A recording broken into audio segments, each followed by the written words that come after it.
बारे में ज्यादा कुछ नहीं जानती, जागरूक नहीं है, और इस पर दुनिया के बड़े बड़े विद्वान हैरानी जताते हैं।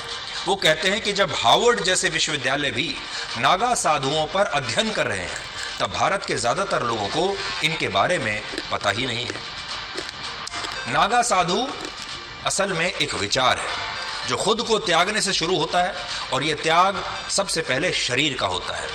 इसमें नागा साधु बनने वाला व्यक्ति पहले अपने आप का ही खुद का अंतिम संस्कार करता है, फिर पिंडदान करके नागा साधु बनने की प्रक्रिया में प्रवेश करता है। और यह प्रक्रिया एक नागा साधु की मनोस्थिति के बारे में आपको बताती है।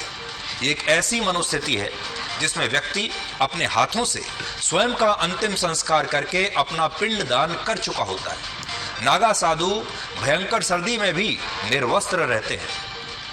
उन पर मौसम का कोई प्रभाव नहीं होता, सर्दी हो, गर्मी हो, बरसात हो। और उनके स्वरूप को बहुत सारे लोग कई बार समझ ही नहीं पाते। उनके बालों की लंबी जटाएं, शरीर पर रगड़ी गई भस्म उनके तपस्या करने का एक अनूठा तरीका है। नागा शब्द के भी कई अर्थ हैं। संस्कृत भाषा में नागा का अर्थ पहाड़ होता है, और नागा साधु या सन्यासी उन लोगों को कहते हैं जो पहाड़ पर रहकर तप करते हैं या तपस्या करते हैं। इसके अलावा कछारी भाषा में नागा शब्द का अर्थ होता है एक युवा बहादुर सैनिक। नागा साधुओं को योद्धा सन्यासी भी कहते हैं, क्योंकि ये योद्धा होते हैं, और इसका इतिहास गुरु आदि शंकराचार्य से जुड़ा हुआ है। ऐसी मान्यता है कि जब गुरु आदि शंकराचार्य ने भारत की 4 अलग अलग दिशाओं में 4 मठों की स्थापना की, तब उन्होंने इन मठों की रक्षा करने के लिए नागा साधुओं की एक टोली बनाई। ये वो सन्यासी थे जिन्हें शास्त्रों के साथ साथ शस्त्रों का भी ज्ञान था। और उस समय माहौल कुछ ऐसा था कि सिर्फ तपस्या करने से सनातन धर्म की रक्षा नहीं हो सकती थी। सिर्फ तपस्या करना काफी नहीं था, सनातन धर्म की रक्षा करने के लिए शस्त्र उठाना भी आवश्यक हो गया था। इसलिए नागा साधु आए, और नागा साधु ऐसे थे जो शास्त्र भी जानते थे और शस्त्र भी जानते थे। हालांकि कुछ इतिहासकार मानते हैं कि नागा साधुओं का पंथ सिंधु घाटी की सभ्यता से भी पुराना है।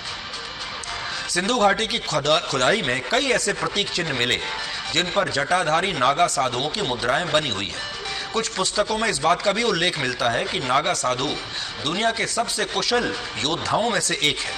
यानी ये साधु तो हैं ही, लेकिन योद्धा भी हैं, और इनका इतिहास जापान और चीन के योद्धा सैनिकों से भी कई सदी पुराना है। वर्ष 1748 में जब अहमद शाह अब्दाली ने इलाहाबाद पर हमला किया, तब नागा योद्धाओं ने ही धर्म की रक्षा के लिए अब्दाली की सेना के खिलाफ युद्ध लड़ा था।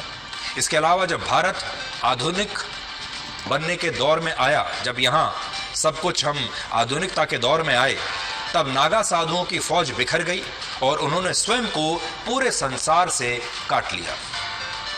आज भी नागा साधु युद्ध कौशल में निपुण होते हैं, लेकिन वो इस युद्ध कौशल का, अपने शस्त्रों का खुलकर प्रदर्शन नहीं करते। नागा साधु बनने की प्रक्रिया तपस्या से शुरू होती है, और ये तपस्या कभी न खत्म होने वाली दीक्षा के साथ जारी रहती है।